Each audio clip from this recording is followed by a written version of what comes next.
कलकत्ता में मैं नहीं होती तो शायद लिखती ही नहीं।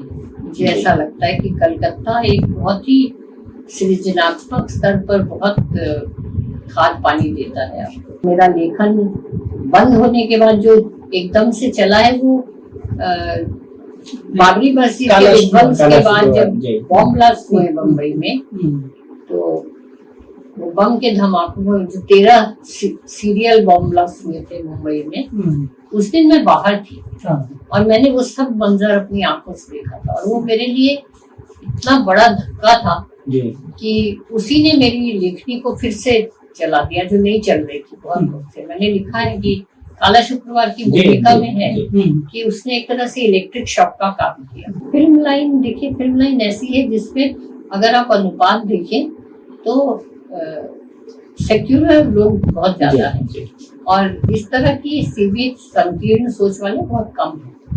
जी। और वो नाम बदलना तो इसके साथ जोड़ के नहीं देखा जा सकता, लेकिन बहुत सारे बी.आर. चोपड़ा ने, महबूब ने कितनी बनाई है फिल्में जिसमें उन्होंने सांप्रदायिक सद्भाव को बजाय रखने की कोशिश की। भी शांताराम ने। और कहानी में क्या था कि कहानीपन को हटा रहे थे और एक अजब वो चल रहा था कुंठा, अकेलेपन और संतरास की कहानियां 60 के दशक। उनका कोई खास मतलब नहीं था, उसने कहानी को नुकसान ही पहुंचाया कोई आने वाले समय के साथ। वो तो बचे रहे जिन्होंने उसी में कहानियां वो खत्म हो गए, जैसे गंगा प्रसाद बेपन, जैसे ज्ञान रंजन जी भी बड़ा नाम है, मैं बता रही हूँ बड़ा नाम है, बहुत अच्छे संपादक रहे, लेकिन कहानियां उन्होंने अकहानी के दौर में लिखी और उसके बाद कहानी के दौर में ही वो समाप्त हो गए। आज क्या है, एक लेखक परिदृश्य पर आता है, हर साल उसकी एक किताब आ जाती है, हर साल एक किताब, 2 किताबें, दूसरे साल दूसरी किताब, तीसरी किताब।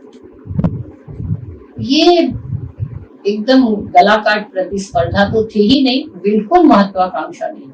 ऐसा नहीं है कि सिर्फ स्त्रियां ही इस सामाजिक संरचना की विक्टिम है, पुरुष भी उतना ही विक्टिम है। पुरुष भी उस संरचना का शिकार है, उसे पता ही नहीं चलता कि वो कैसे उस के लपेटे में आ जाता है और अपने परिवार के प्रति ही बहुत असंवेदनशील हो जाता है। फिल्म कोई लेखक का माध्यम है नहीं।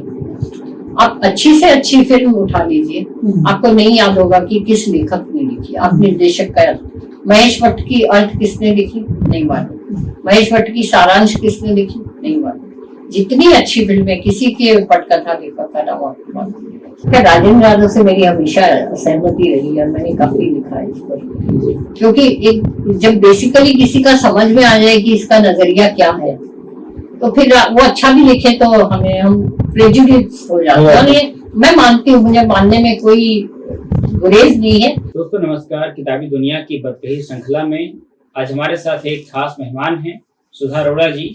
मुझे नहीं लगता कि आप में से कोई भी दर्शक ऐसा होगा जो सुधा अरोड़ा जी का नहीं जानता होगा, उनका साहित्य पढ़ा होगा।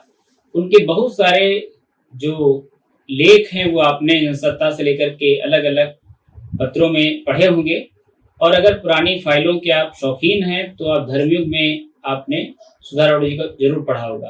सारिका की जो पुराने अंक हैं उनमें भी आपको सुधा अरोड़ा जी मिलेंगी। कथा देश पत्रिका में औरत की दुनिया अगर आपने कॉलम पढ़ा है तब भी आपने सुधा अरोड़ा जी को पढ़ा होगा। और ये इनसे इतर अगर हम सामाजिक विषयों में थोड़ी सी भी रुचि रखते हैं तो उनके कामों से भी आपका कोई न कोई जुड़ाव बना होगा। ये बात अलग है कि हम इन सारी बातों से कई बार बेखबर होते हैं, लेकिन मैं इन सारी बातों से आपको जरूर पता करवाऊंगा और हम एक ऐसी शख्सियत से आपको मिलवाएंगे जो साहित्य के साथ साथ अपने जीवन में और अपने सामाजिक कामों में कुछ नए मेयार जिन्होंने बनाए हैं। मैडम, आपका बहुत बहुत स्वागत है और हम आपको वहीं से समझना चाहते हैं उस यात्रा को जो आपने कलकत्ता से शुरू की थी जी। और वो जो पहला आपका पड़ाव था, यानी मन्नू भंडारी जी का जो आपने एक इंटरव्यू लिया था जी, तो वो भी अपने आप में एक लंबी कहानी का एक हिस्सा है। तो हम चाहते हैं कि उस हिस्से को फिर से अगर आप याद करें तो क्या चीजें आपको याद आती हैं? जी, मेरे लेखन की शुरुआत कलकत्ता से हुई और कलकत्ता में ही मन्नू भंडारी और राजेंद्र यादव दोनों थे, लेकिन वो 61 में चले गए थे दिल्ली। तो उनके जाने के बाद तो कलकत्ता से उनका जुड़ाव काफी था, क्योंकि मन्नू जी की बड़ी बहन कलकत्ता में रहती थी और उनको भी मैं जानती थी। तो ये 1984 की बात है। कलकत्ता दूरदर्शन के लिए मुझे मन्नू जी का एक साक्षात्कार लेना था, और वो साक्षात्कार ही हमारे एक मजबूत जोड़ की तरह साबित हुआ। उसके बाद से मन्नू जी से लगातार संपर्क बना रहा। उनकी जिंदगी के हर उतार चढ़ाव से मैं वाकिफ रही, और मन्नू जी से एक लंबा अरसा चला साक्षात्कार। वैसे तो 1 घंटे का लिया था, लेकिन वो 27 मिनट का ही टेलीकास्ट होना था, तो उसको काट छाट के दिखाया गया था। और वो साक्षात्कार इतना ज्यादा पसंद किया गया था कि उसको बहुत बार दिखाया गया, कलकत्ता दूरदर्शन से और दिल्ली दूरदर्शन से भी। मन्नू जी को खुद वो बहुत पसंद था साक्षात्कार, बहुत ही आत्मीय साक्षात्कार था। और उसमें मैंने उनसे एक सवाल पूछा था कि आपकी नायिकाएं बहुत विद्रोह नहीं करती हैं। तो उन्होंने तत्काल जवाब दिया था। सवाल उनसे पहले से बताए भी नहीं थे, सब एकदम स्पॉन्टेनियस थे। तो उन्होंने कहा कि ये बताओ सुधा कि असली जीवन में कितनी नायिकाएं क्रांति का झंडा उठाकर चल पड़ती। तो अगर जीवन में ये नहीं होता तो कहानियों में क्यों, कैसे होगा। और भी एक बहुत दिलचस्प सवाल उनसे पूछा था कि आपकी जिंदगी में पुरुष लेखक है और स्त्री लेखक है, तो उनकी जिंदगी में लेखन की कौन सी पायदान है, कौन सी जगह है। तो उन्होंने कहा था कि देखो, पुरुष के लिए पहले नंबर पर लेखन है, उसके बाद मित्र हैं, फिर और चीजें हैं, और आखिरी पायदान पे पत्नी और बच्चे और घर परिवार आता है। लेकिन स्त्री के लिए सब कुछ पहले नंबर पर आता है। घर परिवार, बच्चे, अपनी जिम्मेदारी, घर को चलाना, अगर काम कर रही है तो काम में ध्यान देना, पूरी जिम्मेदारी से निभाना, और आखिर में आता है लेखन। अगर समय बच गया तो लेखन। पर ये उनकी पीढ़ी की बात थी। ऐसा नहीं है कि बाद में लेखिकाओं ने जो लिखा उसमें उनका लेखन आखिरी नंबर पर हो, ऐसा नहीं रहा। बहुत सी लेखिकाओं के लिए लेखन पहले नंबर पर ही रहा, जैसे पुरुषों के लिए भी रहा है। पर हाँ, कुछ स्त्रियां घर परिवार को ज्यादा महत्व देती हैं, जैसा मन्नू जी ने दिया। इसी से जुड़ा हुआ हम लोगों ने भी सवाल सोचा था, और ये सारे सवाल आपको हम लोगों ने बताए नहीं थे। अच्छा जी।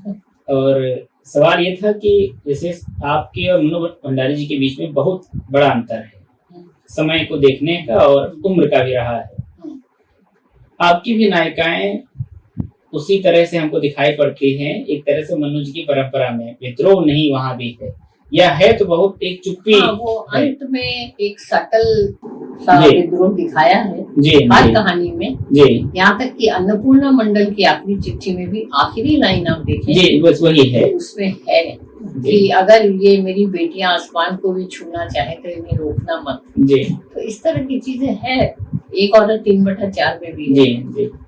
तो ऐसा नहीं है कि कहानियों में नहीं है। और अभी जो नई कहानी मेरी आई है गाथा त्रयी, जो 3 केस हिस्ट्रीज को लेके लिखी गई है। कहानी कम और सच्ची घटना है, तो सच्ची घटनाओं को लिखते समय उसमें कल्पना डाली नहीं जा सकती, ज्यादा गुंजाइश ही नहीं रहती, क्योंकि इतना कुछ सामने देखा हुआ होता है। तो जब उसको कहानी में ढालते हैं तो थोड़ा कहानीपन उसका कम हो जाता है, सच्ची घटना ही रह जाती है। तो उसमें मैंने 3 कहानियां लिखी। एक निष्कवच जो लंबी कहानी है, और उसके बाद नमक, और तीसरी है निन्नी। तो निन्नी तो पूरी विद्रोह की प्रतीक है। तो समय के साथ हमारा भी रुख बदलता है, धारणाएं बदलती हैं। हम अपनी ही धारणाओं पर भी कायम नहीं रहते। हमारी समय के साथ साथ हमारी धारणाओं में भी बदलाव आता है, हमारे सोचने में बदलाव आता है। बल्कि मैं तो अपने लिखे हुए को भी रिजेक्ट करती हूँ कभी कभी कि ये मैं जो कहती थी गलत कहती थी, अब मुझे ये सही लगता है। जी जी। कलकत्ता का जो पूरा परिवेश रहा है वो आपके लेखन में कैसे आया और कैसे मददगार साबित हुआ? कलकत्ता में मैं नहीं होती तो शायद लिखती ही नहीं। मुझे ऐसा लगता है कि कलकत्ता एक बहुत ही सृजनात्मक स्तर पर बहुत खाद पानी देता है आपको। एक तो वहाँ का सांस्कृतिक मंच बहुत प्रबल है और एक सोच वहाँ की जो राजनीतिक माहौल भी है, वहाँ जितना विद्रोह क्रांतियां हुई हैं वैसा शायद ही कहीं और, केरला को छोड़कर कहीं और हुआ हो। तो तब मैं बहुत छोटी थी, इतनी मुझे समझ भी नहीं थी राजनीति वगैरह की, लेकिन तब भी मैंने 1970 में कहानी लिखी थी बलवा, जो धर्मयुग में 2 किस्तों में छपी थी 1970 में ही, अगस्त के अंक में 2 अंकों में छपी थी। और उसके अलावा दमन चक्र कहानी मेरी जो है वो पूरी तरह कलकत्ता के परिवेश पर है। शुरुआती सभी कहानियां कलकत्ता के परिवेश पर है। बाद में जब मुंबई चली गई तो फिर कहानियों का परिवेश और थोड़ा तथ्य भी बदल गया जी। पर एक जागरूकता भी होती है जो समय के साथ साथ लेखक में आती है। तो कलकत्ता से बम्बई गई और बम्बई से वापस जब कलकत्ता आई हूँ तो मेरा लेखन बंद हो गया जी।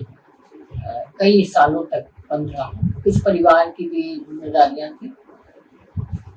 फिर उसके बाद जब लिखना शुरू किया तो जाहिर है वो जो लंबी एक चुप्पी होती है उस दौरान लेखक बेशक लिखे नहीं, लेकिन वो आपके भीतर कहीं सबकॉन्शियस माइंड में वो तह दर तह जमा होता रहता है और वो एक बार ही फूटता है। फिर तो उसी का एक आउटकम थी ये कहानियां जो मैंने लिखी, छोटी छोटी कहानियां। रहोगी तुम वही, एक औरत 3/4, डर, ताराबाई चौल, डेजर्ट फोबिया, सब छोटी छोटी कहानियां। और वो छोटी कहानियां लिखने की वजह ये थी कि वही घर परिवार की जिम्मेदारियां इतनी होती थी कि रात को ही समय मिलता था, तो रात को वो लिखने बैठे तो एक 2-3 दिन में जो खत्म हो जाए बस चाहिए। कहन की शैली में बदलाव आया, कलकत्ता का परिवेश, और जब परिवेश बदला तो कुछ ऐसा आपको लगा इस तरह की बदलना चाहिए या ऐसा नहीं है? देखिए शहर से कोई फर्क नहीं पड़ता है, कलकत्ता या मुंबई, उससे आपके कहन की शैली में बदलाव नहीं आता है। ये बदलाव आता है आपके कथ्य से कि क्या आप कहना चाहते हैं, और जो भी हम कहना चाहते हैं वो अपना शिल्प अपने आप ढूंढ लेता है। और जैसे मैंने एकालाप में बहुत कहानियां लिखी है और मुझे एकालाप में लिखना बहुत अच्छा लगता है। जैसे मैंने कहानी लिखी थी, हालांकि वो तो कलकत्ता में रहते हुए नहीं लिखी थी, मुंबई जाकर लिखी थी, 700 का कोट, एक दर्जी की कहानी है जो एक दर्जी बयान कर रहा है और खुद वो ये बताता है कि वो कैसे शोषण करता रहा है, पर उसको नहीं पता कि वो शोषण कर रहा है किसी का। वो अपने कामगार की पूरी स्थिति बताता है और बड़े मजे मजे में बताता है। उसको नहीं समझ में आता कि वो किसी का हक मार रहा है या किसी के प्रति अन्याय कर रहा है। तो एक शोषक के मुंह से शोषण की कथा, शोषित के मुंह से नहीं। वो तो इस तरह बहुत सी कहानियों की, कई कहानियां मैंने संवाद शिल्प में लिखी, जैसे दहलीज पर संवाद है और सत्ता संवाद है, रहोगी तुम वही है। कई कुछ कहानियां थोड़ा फैंटेसी में लिखी, जैसे एक औरत 3/4, और एक कहानी है कांच के इधर और उधर। उसमें पर्यावरण और मजदूर वर्ग से जुड़े हुए लोगों के कहानियों के कथ्य के अनुसार शिल्प मोड़ ले लेता है, उसके लिए शहर से कोई फर्क नहीं पड़ता। मैम, आपने अभी घर परिवार की बात की, आपकी साइड को पढ़ते हुए एक बात पर ध्यान जाता है कि कुछ सीमित संदर्भ बार बार आते हैं, जैसे परिवार के संदर्भ या गृहस्थी के संदर्भ, ये बार बार आते हैं। बल्कि ये अधिकतर लेखकों को में ये देखने में आता है कि उनकी जो शैली है, जो कहने का ढंग है, वो वही रहता है, विषय बदलते रहते हैं। आपकी कई कहानियों का, कई कविताओं का विषय लगभग स्त्री विषय, जो पारिवारिक या स्त्री का एकाकीपन, उस तरह के विषय हैं। कहन बदलता रहा है, जैसे अनुपमा मंडल की डायरी उसी तरह शैली है, और रहोगी तुम में दूसरी शैली, बल्कि आपने जो आत्मकथा लिखी उसमें भी एक भिन्न शैली अपनाई है कि अपनी लेखिका को एक अलग व्यक्तित्व दिखाया। तो क्या ये खुद से अपने स्व से ट्रांसेंडेंट करना इतना मुश्किल होता है एक स्त्री के लिए, कि जो स्त्री भी है, माँ भी है? हाँ जी बिल्कुल होता है। और लेकिन आपकी इस बात से मैं सहमत नहीं हूँ कि विषय एक ही है और अलग अलग तरह से कहा गया। बहुत सी कहानियां। हाँ, लेकिन क्या होता है जब आपको किसी एक विषय का एक्सपर्ट उसमें डाल दिया जाता है ना, तो फिर उसी तरह की चीजों पर लोगों का ध्यान भी जाता है। जी। जबकि मैंने बहुत कहानियां लिखी हैं दूसरे विषयों पर, और शुरू से लिखती आ रही हूँ। जब शुरुआत की थी तभी मैंने पहली कहानी मेरी जो थी बिना मुंडेर की छत, वो किसी ने पढ़ी नहीं, छोटी सी कहानी छपी थी। और उसके बाद दमन चक्र, तानाशाही, युद्ध विराम, और बाद में जो मेरा लेखन बंद होने के बाद जो एकदम से चला है वो बाबरी मस्जिद के विध्वंस के बाद जब बॉम्ब ब्लास्ट हुए मुंबई में, तो वो बम के धमाकों में जो 13 सीरियल बॉम्ब ब्लास्ट हुए थे मुंबई में, उस दिन मैं बाहर थी और मैंने वो सब मंजर अपनी आंखों से देखा था। और वो मेरे लिए इतना बड़ा धक्का था कि उसी ने मेरी लेखनी को फिर से चला दिया, जो नहीं चल रही थी बहुत वक्त से। मैंने लिखा है कि काला शुक्रवार की भूमिका में है कि उसने एक तरह से इलेक्ट्रिक शॉक का काम किया, क्योंकि इतनी बड़ी घटना को जब आप सामने देखते हैं ना घटते हुए, कि लोग किस तरह से पगलाए हुए हैं और दंगों की किस तरह से एकदम प्लान्ड दंगे जिस तरह से फैलते हैं। तो काला शुक्रवार मैंने जो कहानी का पहला ड्राफ्ट था, कहानी नहीं थी, वो एक संस्मरण था और उसका नाम था शहर सामान्य है। उसको मैंने संस्मरण की तरह लिखा था। फिर मुझे लगा कि नहीं, इस पर बहुत अच्छी कहानी लिखी जा सकती, तब उस पे ड्राइवर मिराज का जोड़ा और फिर उसको एक कहानी बनाया।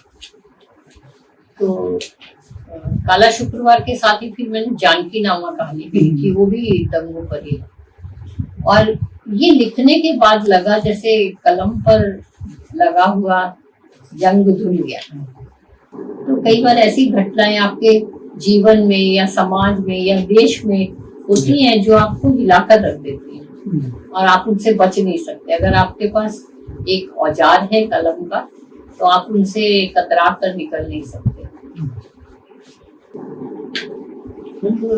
ठीक है, आप लोग कई ज्यादातर पाठक मुझे फेमिनिस्ट राइटिंग से जोड़ के देखते हैं, ठीक है, उसमें भी मुझे कोई गलत नहीं लगता। जैसे कुछ लेखिकाएं बौखला जाती हैं कि अरे हमें स्त्री लेखक क्यों कहा जाता है, लेखन होता है, उसमें स्त्री क्या और पुरुष क्या।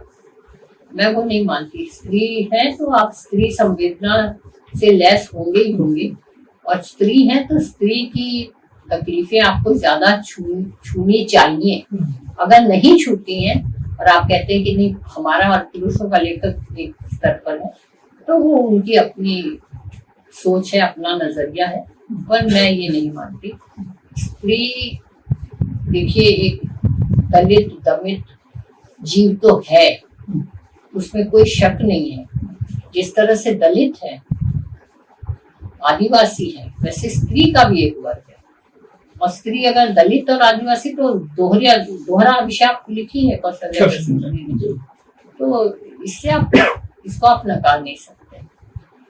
और मुझे कोई शिकायत नहीं होती अगर मुझे ठप्पा लगा दिया जाता है, तो भी लेकिन मैंने और भी विषयों पर काफी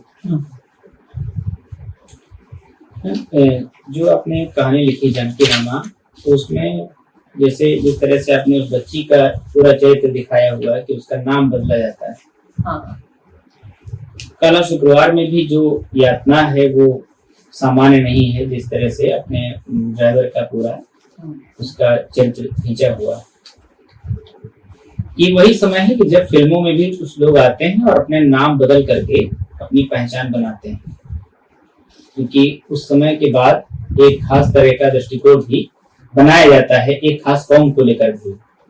नहीं, मेरे ख्याल से नाम बदलने का तो सिलसिला कुछ इस तरह से नहीं आया। इस विभेद से नहीं आया। जैसे जी, यूसुफ का नाम दिलीप कुमार या महजबी का नाम मीना कुमारी दिया गया, तो उसमें ये मुद्दा नहीं था।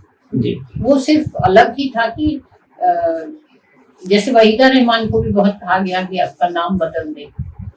जी, वो सिर्फ ये था कि प्रोड्यूसर को, निर्देशकों को लगता था कि ये नाम स्क्रीन पर आएगा तो उतना जज्ब नहीं कर पाएंगे लोग जितना महजबी आया तो नहीं उसको ले पाएंगे मीना कुमारी का, और इससे ज्यादा कोई।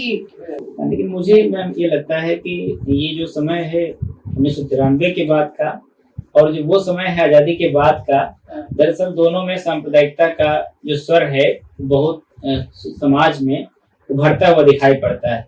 तो ऐसे में क्या ये नहीं कह सकते हैं कि दर्शक भी कहीं ना कहीं उससे प्रभावित हैं, जो प्रोड्यूसर हमारे प्रभावित हैं? देखिए, तो प्रोड्यूसर ने क्यों ये इस तरह के गाने फिल्माए, और तू हिंदू बनेगा ना मुसलमान बनेगा, इंसान की औलाद है इंसान बनेगा, और तमाम तरह के संवाद आप देख लीजिए फिल्मों में।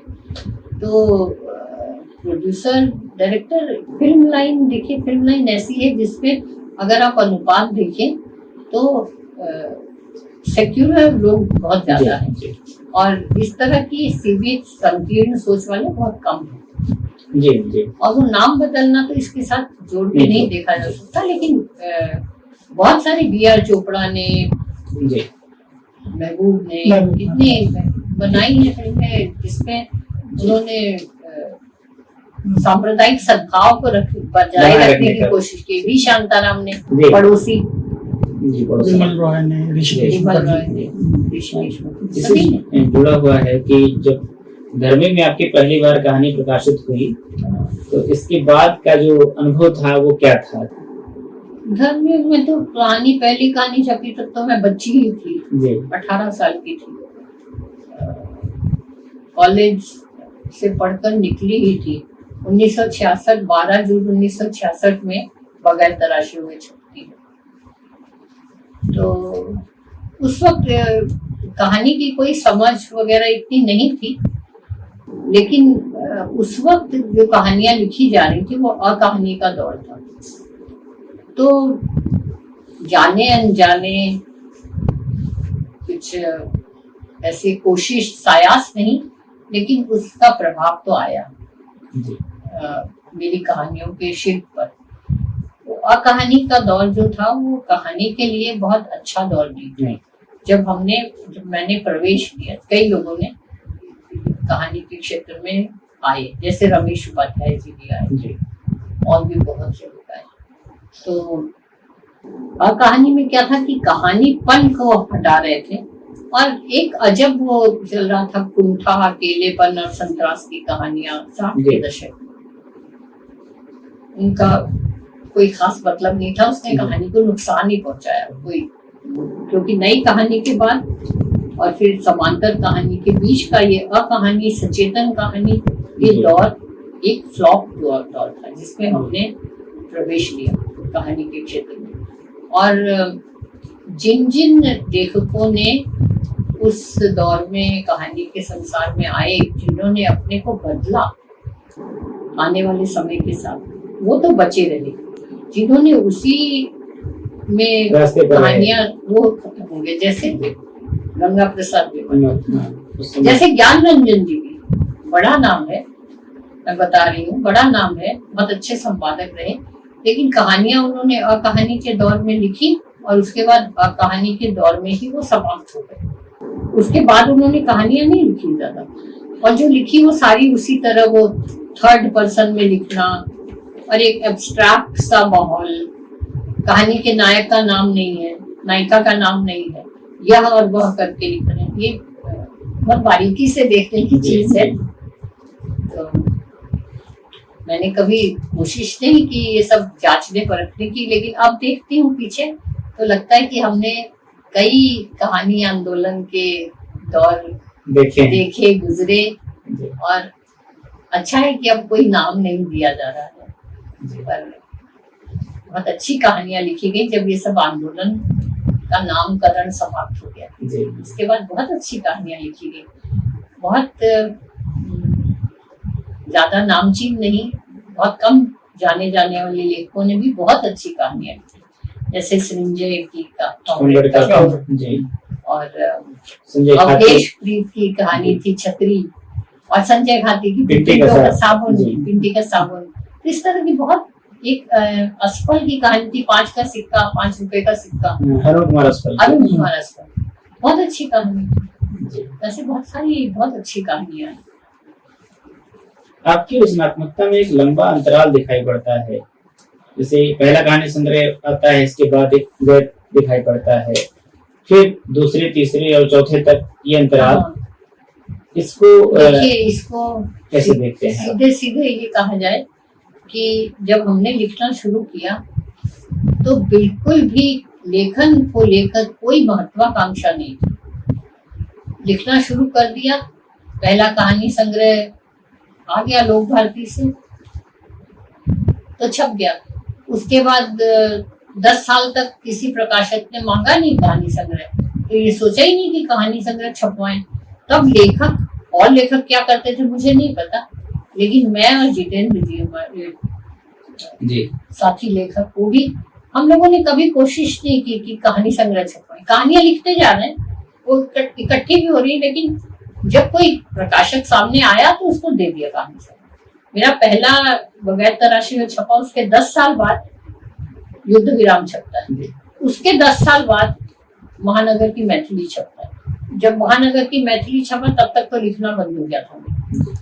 तो समझिए मैंने 34 साल के लेखन में सिर्फ 3 कहानी संग्रह, लेकिन उन 3 कहानी संग्रहों के बावजूद हिंदी साहित्य का पाठक वर्ग मुझे अच्छी तरह जानता था। आज क्या है, एक लेखक परिदृश्य पर आता है, हर साल उसकी एक किताब आ जाती है, हर साल एक किताब, 2 किताबें, दूसरे साल दूसरी किताब, तीसरी किताब। ये एकदम गला काट प्रतिस्पर्धा तो थी ही नहीं, बिल्कुल महत्वाकांक्षा नहीं। ये बहुत बड़ा फर्क आया है कहानी जगत में। बहुत से लोग हैं जो अपनी गति से ही लिखते हैं, ये चीजें प्रभावित करती हैं। अब कई इतने अच्छे कवि, उनका एक भी कविता समझ नहीं है, लिख रहे हैं। ये अपनी अपनी फितरत है, स्वभाव है। मैम, आपके वैचारिक लेखन के विषय में इसमें आपने हालांकि काफी लिखा है उस बारे में, कि जो ये बहुत सारे लेखक, बहुत से कवि जो अपने लेखन में बहुत लोकतांत्रिक और बहुत स्वतंत्रता, मानवाधिकारों की बात करते हैं, वो स्त्रियों के साथ इतने लोकतांत्रिक क्यों नहीं हो पाते अपने परिवारों में? बहुत से ऐसे लेखक, बहुत से ऐसे कवि हैं, क्या ये कौन सी वो उनकी प्रवृत्तियां हैं जिससे पार नहीं जा पाते हैं, या हमारे समाज में उनको पालन पोषण का तरीका उसमें कुछ कमी है? बहुत अच्छा सवाल है, इसके बारे में तो हमेशा ही मैं बोलती रही हूँ। और ये ऐसा नहीं है कि सिर्फ स्त्रियां ही इस सामाजिक संरचना की विक्टिम है, पुरुष भी उतना ही विक्टिम है। पुरुष भी उस संरचना का शिकार है, उसे पता ही नहीं चलता कि वो कैसे उसके लपेटे में आ जाता है, और अपने परिवार के प्रति ही बहुत असंवेदनशील हो जाता है। पता नहीं क्यों कलाकारों को जब मैं ऐसा देखती हूँ तो बड़ी तकलीफ होती है कि कलाकार को तो बहुत संवेदनशील हृदय माना गया, और कलाकार अपने परिवार के प्रति, पत्नी के प्रति इतने क्रूर होते हैं, इतने निर्मम होते हैं। तो थोड़ा ये, एक तो भारतीय क्या पूरे विश्व में ही दाम्पत्य बहुत जटिल समस्या, उसके बहुत सारे पहलू हैं, किस पर बात करेंगे। नैतिकता है, निष्ठता है, स्वच्छंदता है, काफी इस पर मैंने लिखा है। राजेंद्र जी के विचारों के खिलाफ मैंने कई पत्र लिखे। एक औरत की नोटबुक में भी आपने इसका उल्लेख किया है कि बड़े कलाकारों को जो हम नामचीन लोगों को की व्यक्तिगत जिंदगी को देखते हैं तो अपने घर की महिलाओं को लेकर के वो काफी दूसरा उनका रूप नजर आता है कि अपने घर में जाकर के अपनी पत्नियों को मारते पीटते हैं, इस तरह की।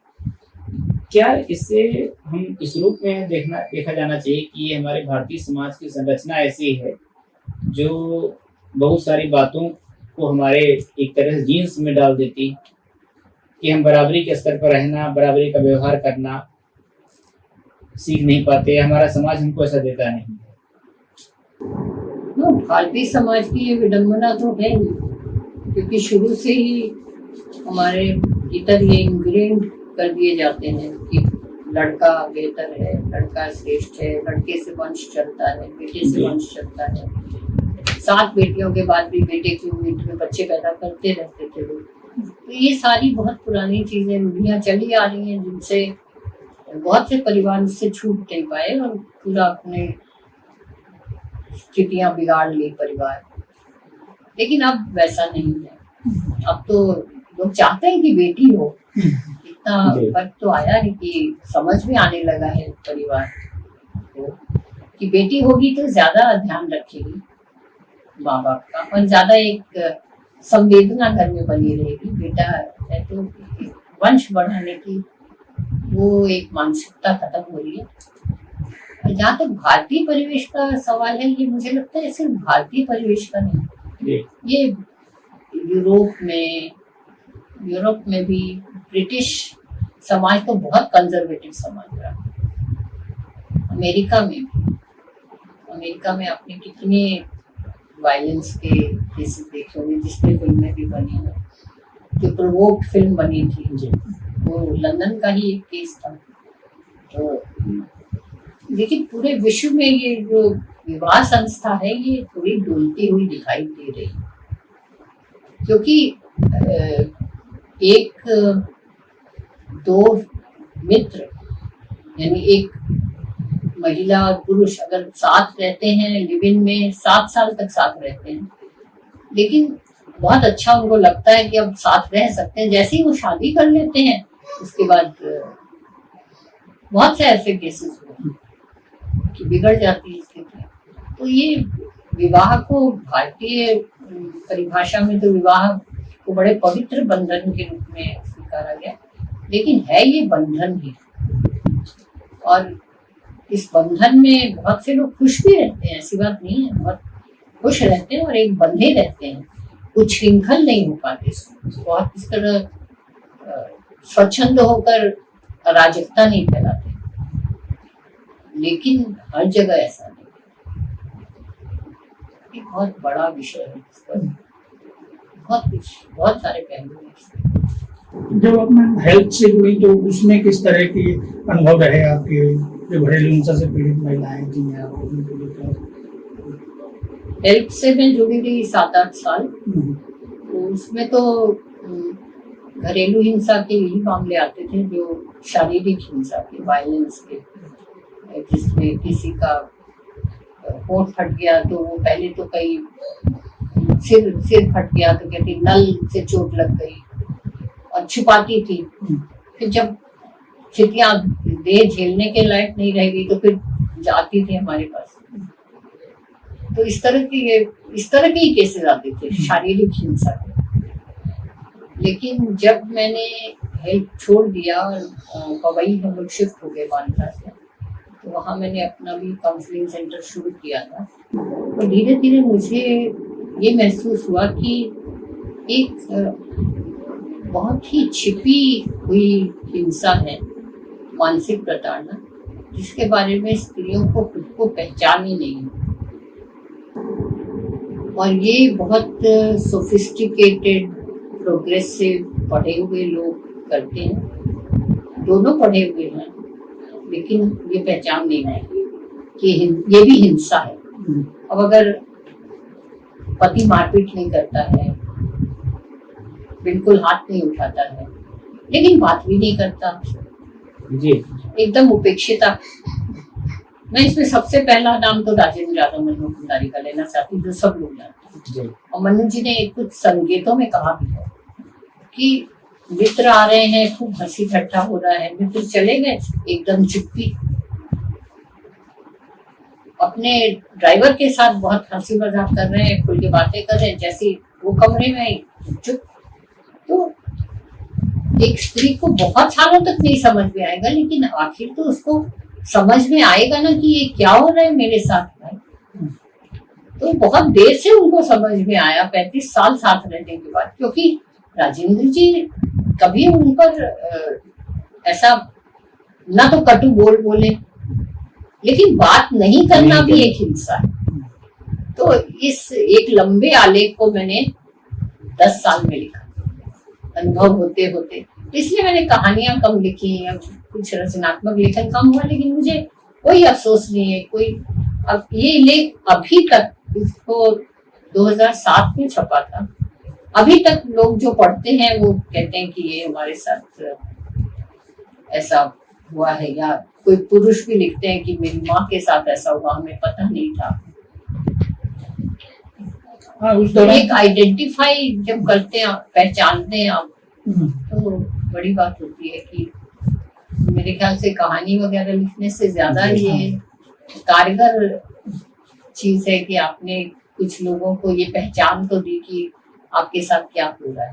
जी जी उस दौरान मैम कई ऐसी महिलाओं से मिली जो दूर से देखने में बड़ी प्रिविलेज्ड लगती हैं, और जिनके पतियों को समाज में एक आदर्श व्यक्ति का दर्जा मिला हुआ है, लेकिन उनके घरों की हकीकत दूसरी तरह की थी। जैसे अपने साक्षात्कार में आपने कपूर खानदान के कुछ महिलाओं का, कपूर खानदान, वासु भट्टाचार्य, ये फिल्मों में तो भरे पड़े हैं, नाम नहीं लेना चाहिए क्योंकि बहुत सी बात बहुतों के नहीं भी बाहर आई है।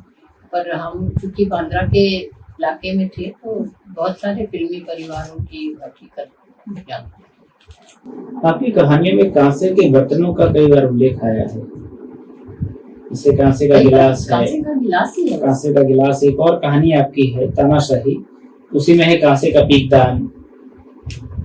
अच्छा, मुझे याद नहीं है। क्या इसके पीछे कोई सायास दृष्टि है, या इसका कोई खास जुड़ाव है आपके जीवन के साथ? ऐसा कुछ नहीं है। हाँ, गिलास का जरूर है कि कांसे का गिलास एक होता था हमारे बुजुर्गों के पास, दादा दादी के पास, दादी के पास कांसे का गिलास, जिसमें उनको कांसे के गिलास में ही पानी पीना। उसके साथ जुड़ाव बना हुआ है किसी, मतलब एक पीढ़ी का दूसरी पीढ़ी के साथ पुराने परिवेश। हाँ, एक देखिए, स्टील बहुत बाद में आया है ना, स्टील मेटल, स्टील के बर्तन तो बहुत बाद में आए हैं।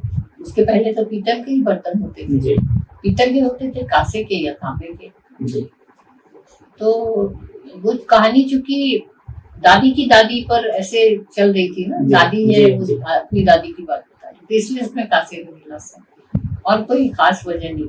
और तानाशाही में ऐसा है तो मुझे याद नहीं है, उसमें लिखा होगा कांसे का पीतल होता था, फूल के शेप में बना हुआ। जी जी। अन्नपूर्णा कहानी जब आपकी प्रकाशित हुई व्यर्थ में, तो मुद्रा राक्षस जी ने एक लंबी टिप्पणी लिखी थी जी। तो वो टिप्पणी क्या थी, और आपने उस टिप्पणी को वो सराहा भी है, तो क्या उससे आपको लगा कि कहानी का सही मूल्यांकन मुद्रा जी ही कर रहे हैं, या किन चीजों की तरफ वो संकेत कर रहे थे? देखिए, मुद्रा जी को मैं जानती नहीं थी, मैंने सिर्फ नाम सुना था उनका, उनकी चीजें पढ़ी थी जी। और अन्नपूर्णा मंडल की आखिरी चिट्ठी वागर्थ में छपी थी जी। प्रभाकर श्रोत्री जी ने मांग की थी कहानी की कि कथा समय चल रहा था, एक कॉलम उनका, तो उन्होंने कहा कथा समय में सबकी कहानियां आनी, और शुरू से आपको कह रहे हैं आप कहानी नहीं भेजी। पर मैंने कभी मांग पे कहानी नहीं लिखी जाती कि डिमांड एंड सप्लाई, वो चीज नहीं होती। तो जब लिखी गई तो मैंने भेज दी कहानी, और वो कहानी छपी थी 1998 में, और उसके 4 साल बाद 2002 में अचानक मैं देखती हूँ कि उसमें मुद्रा राक्षस का लेख है, एक कहानी का रचना जगत, इतना लंबा लेख, और मेरा उनसे कोई परिचय नहीं था। मुझे राइट बहुत अच्छा लगा, जैसे उन्होंने एक एक कहानी की हर लाइन को उन्होंने एनालाइज किया, इस तरह का एनालिसिस तो पढ़ा ही नहीं था मैंने कभी। जी, इतनी अच्छी तरह से हर एक लाइन को उन्होंने एनालाइज किया कि इसमें क्या है। और मुद्रा जी तो बहुत गहरे ये विचारक प्रबुद्ध चिंतक थे और बहुत पढ़ते थे, विदेशी साहित्य बहुत पढ़ा था। उसमें उन्होंने इतनी विदेशी रचनाकारों का, मूर्ति कला का, पता नहीं क्या क्या, तो मेरे लिए वो लेख पढ़ना भी अपने आप में बहुत समृद्ध करने वाला था। जाहिर है मुझे बहुत अच्छा लगा, तो उस लेख को मैंने अपने खाती की तरह संजो लिया और कुछ किताबों में उस लेख को दिया। मुद्रा जी जल्दी किसी की प्रशंसा करते नहीं थे, कम ही करते नहीं थे, पर मैं इतनी मतलब क्या बोलूं कि मूर्ख थी कि मैंने उनके इतने बढ़िया लेख के बाद भी मैंने उनको ना कभी अपनी कोई किताब भेजी, एक औरत की नोटबुक आ गई वो भी नहीं भेजी। अगर वो पढ़ते उनको अच्छा लगता तो ऐसे थे। पर हम लोग कभी अपने लेखन को बस लिख लिया और छप लिया, उसके बाद उसको प्रमोट करने के चक्कर में कभी हमने अपना समय बर्बाद नहीं किया। और लिख के जो संतुष्टि मिलती है वही हमारे लिए काफी थी। इसी कहानी में जो पात्र आपकी है वो पिता को चिट्ठी लिखती है, अन्नपूर्णा मंदिर में। इससे कौन सा रूप है जो आप उस पात्र का उभारना चाहती हैं? कौन सा रूप नहीं, वो तो एक पात्र बिल्कुल सामने था जिसको मैंने अपने में जज्ब किया और उस पात्र में बिल्कुल काया प्रवेश कर लिया और लगा कि वो मैं ही हूँ, तो वो लिखी गई कहानी। और ऐसे उसमें तो सब कुछ प्रतीक के माध्यम से कहा हुआ है, पूरी कहानी प्रतीकात्मक है। तो वो यही है कि लड़कियां माँ बाप को शादी के बाद तकलीफ नहीं देना चाहती, अपनी तकलीफ कम से कम मेरी पीढ़ी तक, तो मेरी पीढ़ी क्या उसके बाद भी वो नहीं बताना चाहती कि उनके साथ अगर कुछ गलत हो रहा है वो आपको खुद ही निपटती रहती है, अपना सारी लड़ाई अपने आप ही झेल लेती है कि सब ठीक हो जाए। ये बाकी पीढ़ी में भी रहा है, ऐसा नहीं कि मेरी ही पीढ़ी में। मनु जी का तो था ही। ये जो घरेलू हिंसा से पीड़ित महिलाओं की काउंसलिंग के दौरान तो कुछ ऐसे केसेस से आपका सामना हुआ जिसमें मतभेद की वजह से या दाम्पत्य ठीक तरह से नहीं चल रहा है, तो उसमें फिर हिंसा के आरोप या दहेज की मांग के आरोप, इस प्रकार के आरोप, झूठे आरोप लगाए जाते हैं? हाँ, ये झूठे केसेस भी होते थे, लेकिन झूठे केसेस हमारे पास इस तरह के नहीं, पुरुष नहीं आते थे। और मुंबई में एक बहुत अच्छा कदम उठाया गया कि जैसे हेल्थ में तो सब महिलाएं ही काम करती थी, महिलाओं की काउंसलिंग करती थी, और कभी कभी हमें लगता था कि इस जो केस आया है उसके काउंटर पार्ट को भी बुलाना चाहिए, तब ज्यादा पता चलेगा। तो ऐसा एक दो बार हमने किया भी, लेकिन आमतौर पर क्या होता था कि अगर उनके पति को पोस्ट कार्ड डाल के बुलाया तो कभी आते नहीं थे। जाहिर है जो गिल्टी होगा वो तो नहीं आएगा। पर मुंबई में फिर एक संस्था खुली जो उसमें 4 लोग थे, main against violence and abuse, मावा उसका शॉर्ट फॉर्म था, MAVA, main against violence and abuse. उसमें अमर पटेल थे, KP रविंद्र थे और भी लोग थे।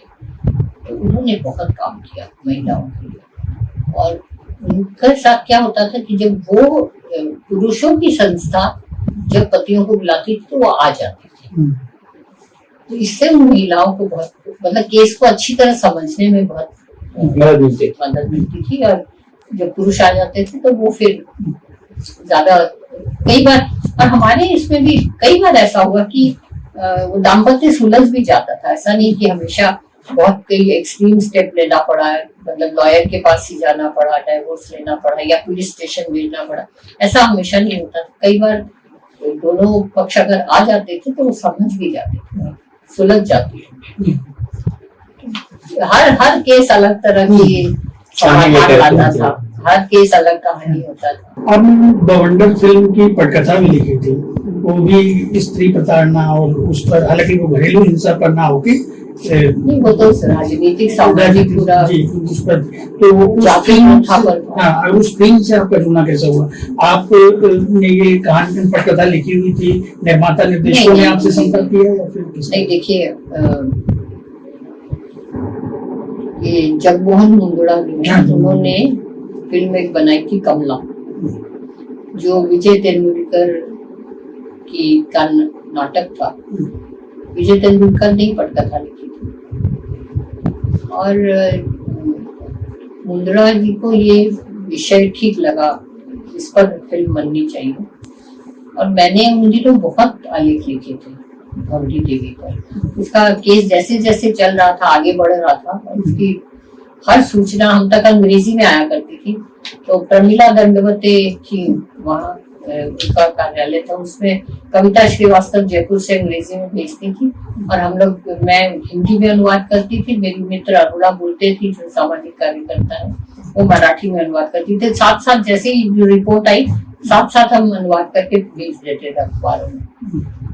तो ये सब उन्होंने पढ़ा, देखा, तो फिर उन्होंने संपर्क किया कि उन्होंने कहा कि उन्होंने सारी कोर्ट से फाइल्स और कैसे हियरिंग हुई है वो सब इतनी फाइल भेजी कि मंगवा के रखी, आप इसकी पटकथा लिखी हुई तो मैंने कहा हाँ लिखूंगी कि वो तो, और तब तक फैसला तो आ चुका था। हाँ, फैसला आ चुका था जो भवरी के पक्ष में नहीं था, बहुत ही खराब फैसला था। जैसे अभी कई फैसले आते हैं जी गुजरात वाला है जैसे तो उस समय भी भवरी का बहुत खराब फैसला आया था, उस पर मैंने लिखा। लेकिन मुंदड़ा जी से मेरे काफी मतभेद भी हुए। मैंने इस फिल्म के बारे में लिखा था, बवंडर का आडंबर, एक लेख लिखा था, वो इसमें है हमारा सवाल। उसके बाद मेरा मन नहीं हुआ फिल्मों के लिए लिखने का, क्योंकि फिल्म कोई लेखक का माध्यम है नहीं। आप अच्छी से अच्छी फिल्म उठा लीजिए, आपको नहीं याद होगा कि किस लेखक ने लिखी। आप निर्देशक का, महेश भट्ट की अर्थ किसने लिखी नहीं मालूम, महेश भट्ट की सारांश किसने लिखी नहीं मालूम। जितनी अच्छी फिल्में किसी के पटकथा लेखक का नाम मालूम। तो मुझे लगा कि ये माध्यम हमारा नहीं है, हम अपना लिखने में रहे। भवरी देवी ने भी आरोप बाद में कुछ लगाया था कि मुझसे पूछा नहीं गया या इस तरह के कुछ। भवरी को भी एक्सप्लॉइट ही किया उन्होंने, राखी बंधवा ली, इससे फोटो खिंचवा ली, सब पेपर में दे दी, लेकिन उसको पैसे नहीं दिए। उसका बेटा चिट्ठियां लिखता रह गया। बच्चों ने कितना झेला, भवरी के बच्चों ने फिल्म आने के बाद और ज्यादा झेला। क्या आपको लगता है कि जो औरतों का शोषण है उसमें हमारी सामाजिक जो परंपराएं हैं या जो मान्यताएं हैं जिस तरह से हमारे आसपास बनी गई हैं, क्या उनकी भूमिका बनती है कहीं शोषण में, या उनको हम सामान्य रूप में मानना चाहिए? शोषण तो पूरा सामाजिक संरचना की वजह से ही तो शोषण बनता है। और शोषण कैसे होगा? और उसमें महिलाएं बराबर की भागीदार होती हैं, यानी कि सिर्फ पुरुषों की वजह से शोषण होता है। महिलाओं का एक छोटा ही सही, बड़ा वर्ग नहीं, बड़ा वर्ग तो एक तरफ है, पर छोटा वर्ग भी पुरुषों को, पुरुष सत्ता को कंधा देता है, तो उससे समाज में विकृतियां तो बहुत ज्यादा हो जाती हैं। एक आपको घटना बताऊं, बहुत दिलचस्प घटना है कि कई ऐसी सामाजिक कार्यकर्ताओं को मैं जानती हूँ जिन्होंने अब किसी प्रताड़ित महिला को अपने घर में पनाह दी, शरण दी, कि कहीं रहने की जगह नहीं है, बच्चे भी हैं, उनको घर में रख लिया। वही महिला उसके पति को फांस कर उसका घर तबाह कर देती है, उस सामाजिक कार्यकर्ता को घर से निकल जाना पड़ता है और वो महिला घर कमोबेश स्मृति ईरानी का मामला देख लें तो जुबीन मेहता उनकी मित्र बोना ईरानी के पति थे और इनको उसने जगह दी थी अपने घर में। और फिर इनका उसपे हालांकि दोनों दोषी हैं, जुबीन ईरानी भी उतने ही दोषी हैं, पर ऐसा बहुत बार हुआ है बहुत। तो महिलाएं को हम बाहर थोड़ी कर सकते हैं कि उनका कोई हाथ नहीं है पितृसत्ता को कंधा देने, शोषण बढ़ाने में। ज्यादातर दाम्पत्य टूटते हैं तो उसमें एक महिला ही तो जिम्मेदार होती है और पुरुष भी इसमें बहुत सफर करते हैं, ऐसी बात नहीं है। कई पुरुषों का मैंने देखा है कि एक पत्नी को तो उन्होंने छोड़ दिया दूसरी के चंगुल में फंसकर, लेकिन दूसरी अब जब उनको प्रताड़ित करती तो उसको नहीं छोड़ पाते क्योंकि समाज क्या कहेगा फिर। तो उस बवंडर में वो भी फंस जाते हैं। मेरा मन में इसमें सवाल ये था, जैसे जो हमारे त्योहार हैं, जो हमारे व्रत त्योहार बनाए गए हैं, अधिकांश त्योहारों में जो पूरा विधान है वो महिलाओं को मतलब केंद्र में रखा गया कि व्रत ये करेंगे, ये पति के लिए व्रत है। तो क्या इसे हम कैसे देखना चाहिए कि ये भी उसी का हिस्सा है? हाँ, बिल्कुल। सामाजिक अनुष्ठान देखिए, आप विवाह के मंत्र देख लीजिए, विवाह के मंत्रों में क्या है। आप कोई भी पुराण उठा के देख लीजिए, वे गरुड़ पुराण पढ़िए, अछेल है गरुड़ पुराण, उसमें जिस तरह की बातें कही गई। और दुर्भाग्य से हमारा समाज इतना धार्मिक है, कट्टर धार्मिक है, उसमें चीजें और बिगड़ ही रही है, उलझ तो नहीं रही है। तो धर्म का बहुत बड़ा रोल अदा करता है इसमें। अपने अलग अलग समय पर पत्रिकाओं में कलम लिखे हैं महिलाओं के मुद्दों को लेकर के, तो क्या अनुभव रहा है आपका कि किस पत्रिका में जब हमने लिखा तो कुछ प्रतिक्रियाएं ऐसी आई जो मतलब जिनकी आपने उम्मीद नहीं की होगी? क्योंकि औरतों के मुद्दे तो जब भी आप उठाती हैं तो कोई न कोई घटना, कोई न कोई प्रतिक्रिया ऐसी बहुत आती है। सारी ऐसे बहुत कुछ हुआ जी। लेकिन जब शुरुआत की थी तो बहुत पॉजिटिव प्रतिक्रियाएं आई।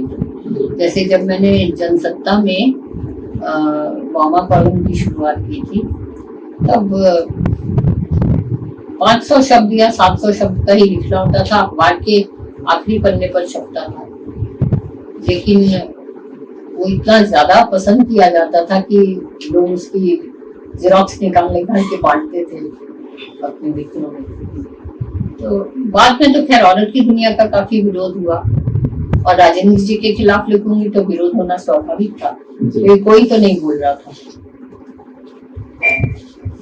ठीक है, ये अपनी यात्रा का हिस्सा रहे हैं, प्रशंसा भी और आलोचना भी। आज पत्रिका ने स्त्री विमर्श को लेकर के कई सारे अंक निकाले और ये मतलब पक्षधरता बनाने का पूरा प्रयास किया कि स्त्री मुक्ति का से गंभीरता से जो सवाल उठाए हैं वो हंस ने उठाए हैं।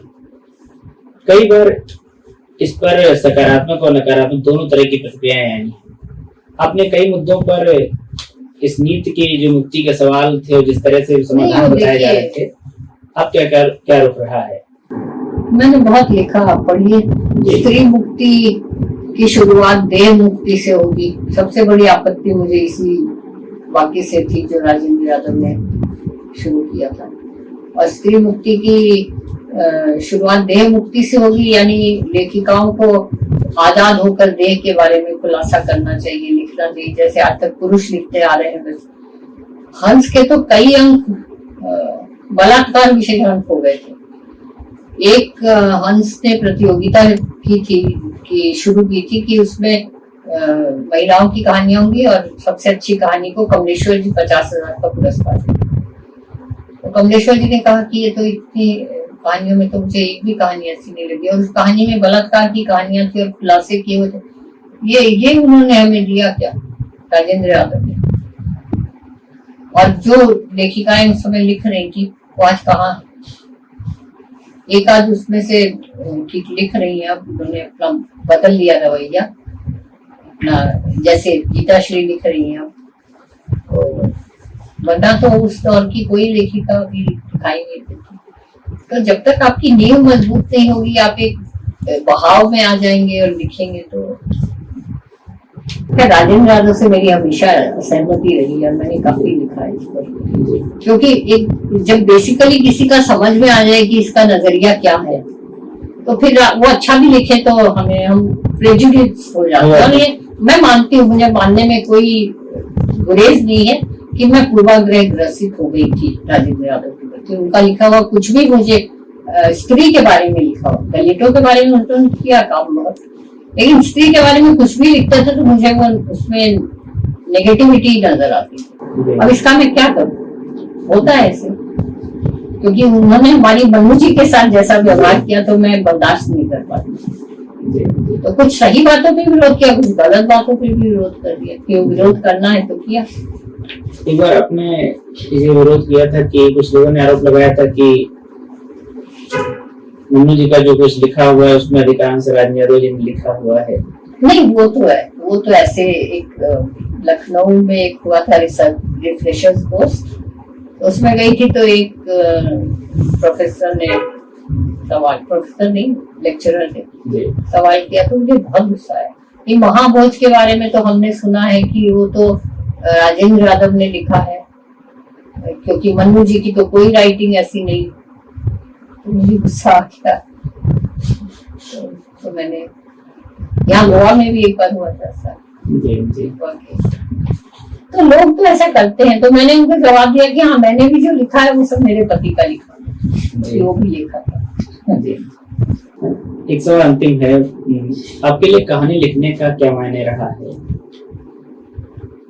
क्या चीजें थी जिसको आप कहना चाहती थी समाज से? जाहिर है कुछ कहना चाहती थी तभी कहानियां लिखी। कभी मैंने मांग पर कहानी नहीं लिखी कि इस विषय पर हम विशेषांक निकाल रहे हैं तो आप लिख भेजिए, या महिला कथाकार अंक निकल रहा है। जब कहानी लिखना एक बहुत मजबूरी हो गया तभी लिखी है, इसलिए बहुत ज्यादा नहीं लिखा है मैंने। पर कहानी लिखना मेरे लिए एक तरह की निजात है, अपने अंदर की तकलीफ से लिख लेते हैं तो जरा सुकून मिलता है कि ये बात पहुंच गई लोगों तक। मनु भंडारी जी ने जब आप पर एक संस्मरण लिखा था तो उसमें आपकी और अपनी जो तुलना थी वो कुछ इस तरह से की थी कि हम दोनों के अंदर बहुत कुछ बेचैनी थी। हाँ, वो तो होती है। देखिए, जो पत्नियां अपने दाम्पत्य में बड़ी समर्पित होती हैं, उनके साथ जब कुछ धोखा होता है, एक तरह से कहना चाहिए कि विश्वास उनका टूटता है, तो झटका उनको बहुत लगता है। मनु जी को न्यूरोलजिया हो गया, जिसपे वो 20 साल तक सफर करती रही। न्यूरोलजिया आके डिमेंशिया में बदल गया, तो बाद के 2-3 सालों में तो बहुत खराब उनकी हालत थी। ठीक है, मेरे साथ भी बहुत कुछ ऐसी चीजें हुई, पर मैं बच गई क्योंकि मेरी ताकत मेरी बेटियां थी। मेरी बेटियां मेरे लिए बहुत अच्छी थेरेपिस्ट है। एक मेरे सेहत का ख्याल रखती है, सेहत भी मेरी काफी डावाडोल थी पर अब ख्याल रखती हूँ तो ठीक है। और एक बेटी मेरी मानसिक स्वास्थ्य का ख्याल है, वो ऑल्टरनेट हीलिंग करती है, बहुत अच्छी थेरेपिस्ट है। ट्रॉमा काउंसलिंग भी उसने की है अमेरिका में जो है। तो दोनों मजबूत स्तंभ की तरह है, उनकी वजह से मैं हूँ आज।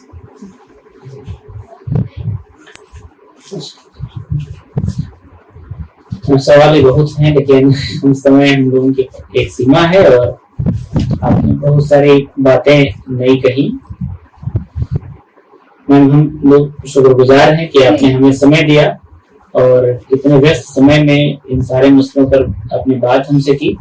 हम अपने दर्शकों की तरफ से और अपनी तरफ से आपका धन्यवाद करते हैं कि हम लोग फिर किसी मौके मिलेंगे और आपकी जो अधूरी रचनाएं हैं उनकी पूरी होने की कामना करते हैं। बहुत शुक्रिया, धन्यवाद सबका।